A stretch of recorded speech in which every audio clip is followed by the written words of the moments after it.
Good morning, friends and family, and every other beautiful person out there. I hope that it is as lovely where you are today as it is where I am. I am currently just outside of beautiful Tucumcari, New Mexico, which is kind of right on the border of Mexico and Texas. I spent a lovely night sleeping last night at a Love's truck stop. Love's are my absolute favorite truck stops. They are sparkling clean. The parking lots are well lit and safe. On any given night, depending on what part of the country that you're in, there's anywhere from 100 to 200 trucks parked over on the truck side, and then there are a lot of families and people in RVs and of all types, like great big huge Class A's and little tiny Class B's, which are basically a van type of camper, and then your Class C's, and then people who just want to get off the road. So they're really well populated, and the reason that I feel so safe there is because I mentioned that they are meticulously clean. That's not just inside, that's outside too. So during the night, there are, people outside picking up trash, emptying trash bins, getting rid of cigarette butts, things like that. So there are staff, wandering around all night long, and that really contributes a lot to the feeling of safety. It is, what time here? 10:33 Mountain Daylight Time, and it is a beautiful 72 degrees, sunny. It's just a gorgeous day for driving. Google wanted to route me up my usual way, and start heading home because I had put in my home address. Sedona's not happy with me this morning, as you can probably hear. I had him out on my shoulder for a little while, but I had to get camp packed up and everything, and pack up the roof nest. So he wasn't out of his cage for very long, and he's pissed. Anyway, I decided I didn't want to do that yet because the first, half of the trip, because of the car problems, was so fucked up. I mean, it really did ruin the trip out, and I got to my place in Sedona later than I had planned. So I only had 4 days there, and during that 4 days, I had to, not supervise, that's not the word I'm looking for, but oversee the repiping of my condo, which was torturous. If you've ever had extensive plumbing work done throughout your house and sat by while they cut one hole after another into your sheetrock in various rooms to access the pipes, oy vey. But I have to tell you, the company that I chose was amazing. The dust from the sheetrock, and even the contractor that I had come in the day after the repiping was done to repair the holes, and the drywall and mud and sand and paint and all that fun stuff, was incredible. I was expecting, just tons of drywall dust to clean up, and there really was not. So that was pretty amazing, and I'm really grateful for that. And then, by the time that was all done, the plumbing work and the repair work got done on Friday, and I had Saturday morning to deep clean and, strip the bed and remake it because I had a guest coming in Saturday afternoon. So that was that. But anyway, I can't remember if I posted a video about camping in the desert, the other night or not. That was lovely. Although I couldn't believe how many other people were out on that BLM land camping and how noisy they were. I've gotten better sleep at a truck stop, to be honest with you. The point of this whole video was to share a funny story. So, when you're out traveling on the road and you're spending a lot of time in your car and camping and stuff like that, you do tend to get a little rough looking. I mean, you go into the restroom at truck stops and rest areas and stuff like that, clean up. But I mean, let's face it, who's going to do the whole shebang? You keep the important parts clean and clean. We'll leave it at that. Wash your face and hands, and the road's a little bit rough here, as I'm sure you can hear. And I'm passing a semi. There we go. Smoothed out a little bit. So I woke up this morning, and I slept really, really well last night. I mean, I had the roof nest up in like 10 minutes and had myself and the gear that I wanted for the night and Bella up there in like 10 minutes flat. I screwed around on Facebook and TikTok for a little while until I got drowsy, and then went to sleep, and that was that until 6:30 this morning, or a little before 6:30. I got up and I climbed down out of the roof nest. Now, let me backtrack a little bit. Before I went to sleep, there was a trucker pulling in, and he could tell by looking at the truck lot that it was full. There had to be 100 or more tractor trailers already in there. So he decided to pull right alongside the curb, which put the cab of his truck just aside the divider, where my car was parked. And he rolled down his window and waved to me, and I waved back, and I can't remember if he said anything or not. I don't remember. Anyway, I wake up this morning, and I was up before he was. So I got the dogs ready to go, got Casper and Bella out and took them for a walk and fed them and watered them. And then I was reorganizing gear in the back in my cargo area. And so now this trucker is awake, and he's climbing down out of his cab and, doing stuff on his truck, like trucker stuff, like checking the tires and strapping and all that stuff they do every time they get off the road and they're about to get back on. So he walks over. I was just finishing buttoning up the roof nest, and he was this lovely Hispanic man, and he says, "Morning." I said, "Good morning." He said, "You sleep up there?" I said, "I do." He says, he's like, and he couldn't find the word. I said, "A tent?" Yeah. I said, "Yes. Yep, it's like a tent except up off the ground." And he said, "You warm? You warm?" And I said, "Yep, I stay warm. I stay warm in there." "Oh, okay, cool.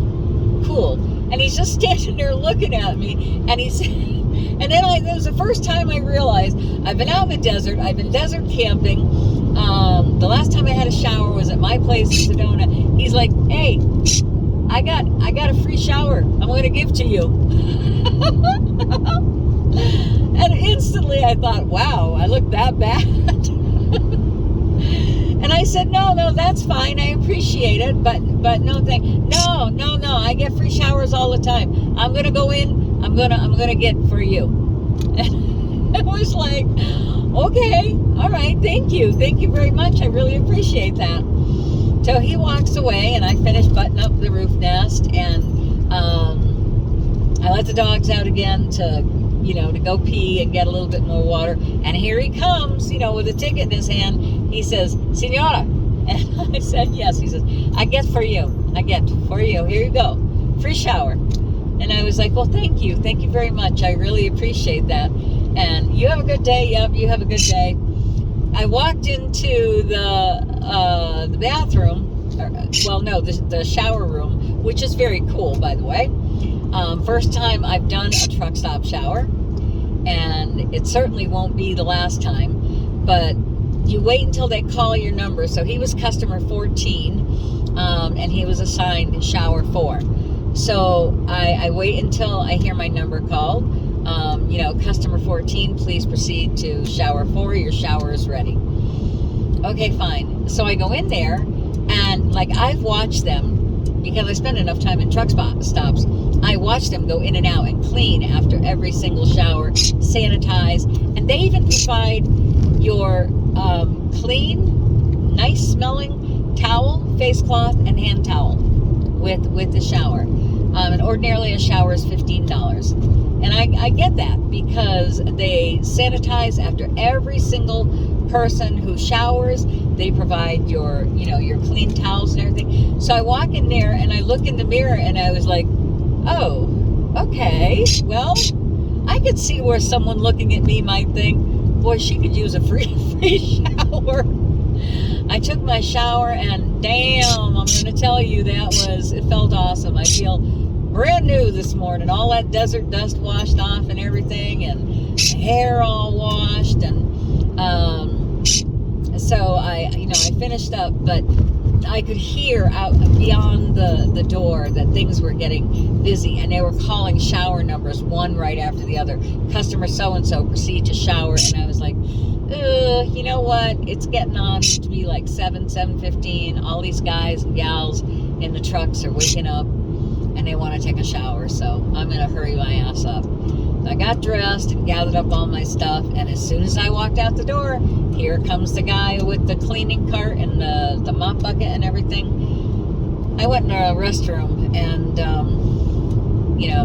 did a little bit of makeup, and it's amazing since I've been out on the road how little I care about makeup or whether every hair is in place or any of that stuff. It just doesn't seem to matter as much. I have no one to impress. I have no one to worry about what they think of me or my appearance, and I gotta tell you, it's fucking liberating. It really is. I've always been jealous of those people who can,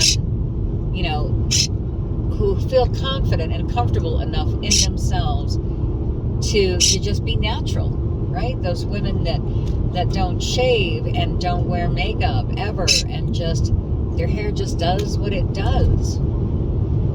I feel like that's got to be really freeing. And honestly, I've never been able to be that person until this trip. I just, sometimes I'll catch a glimpse of myself in the mirror in a restroom, and I'm like, whoa, okay, that's what we're doing today. But it doesn't really matter. And you know what? Nobody gives me funny looks. Nobody says sideward glances. You know what I'm saying? You know what I'm trying to say? I think in our regular day-to-day life, we develop a persona based on feeling not enough, not good enough, having to measure up to something, based on childhood trauma or early adult trauma. And among the people that we see every day on a regular basis or semi-regular basis, we have taught them how to expect us to look, right? In my case, almost no matter what I'm doing, that expectation that I have created is to, have my hair neat no matter what length or style I'm wearing it in, to have it neat and all in place, and some makeup on, and and it does become an expectation from people, because some of you have probably had this experience if you are female or female presenting. You have to run out of the house for something early in the morning, and no makeup at all, no lipstick, no nothing. Hair may still be, not great. And you run into someone and they're like, oh, you look really tired, or, oh, are you feeling well? And there's nothing wrong. It's just you're not presenting the face that they've come to expect. And whose fault is that? I mean, if there was fault to be assigned, people are responding to the way I have taught them to expect to see me. So if there were fault to be assigned, it would be mine. So one of the things that I'm learning is, you know what, none of that bullshit is necessary. I'm just me, and people who don't know me, all these strangers out here, all of whom are wonderful, by the way. I've met some of the nicest people, like the man who bought me a free shower. They don't know me. They don't have any expectations or anticipation or, any way of thinking that I should appear. They just accept me at face value, and they are kind to me and friendly and helpful, just the way I am. So that's something I'm thinking a lot about. Anyway, before this gets overly long, and it probably already is because I can't see my timer. I have my sunglasses on. That's something I'm thinking a lot about today. How I want to present myself to the world. It feels right to me and feels good to me. It doesn't matter what other people think or what other people feel. It matters what I think. It matters what I feel. So yeah, I just wanted to share that. I just wanted to share the kindness of a stranger who took one look at me and thought, this gal could use a free shower. I will be crossing into Oklahoma soon. Into Texas, and then just a little bit in Oklahoma. And then I'm going to drop down into Mississippi and then Alabama, and then work my way up. So I hope whatever you're doing today, you have a fabulous day. And yeah, that's pretty much all I got for you. If you checked out the photo dump that I posted last night, I hope you enjoyed the beautiful red rocks and the desert images. So y'all have a good day, and I will talk to you again really soon. Mwah.